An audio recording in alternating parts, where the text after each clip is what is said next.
போர் விமானங்களில் விரைவில் பெண் பைலட்டுகள் சேர்க்கப்படுவர் என்று விமானப்படை தளபதி அரூர் ரஹா பச்சை கொடி காட்டியுள்ளார்.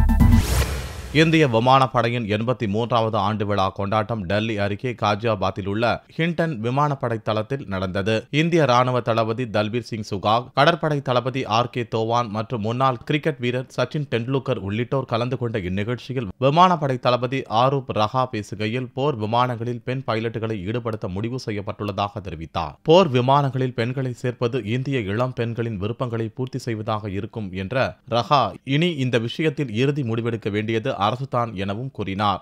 உடல் ரீதியான எல்லா தடைகளையும் சமாளித்து போர் விமான பைலட்டுகளாக பெண்கள் சாதிப்பார்கள் என தான் நம்புவதாகவும் அரூர் ரஹா கூறினார். விமானப்படையில் பெண் பைலட்டுகள் இருந்தாலும் அவர்கள் போக்குவரத்து விமானங்கள், ஹெலிகாப்டர்களை இயக்கவே அனுமதிக்கப்பட்டு வந்தனர். போர் விமானங்களை இயக்க பெண்கள் அனுமதிக்கப்படவில்லை.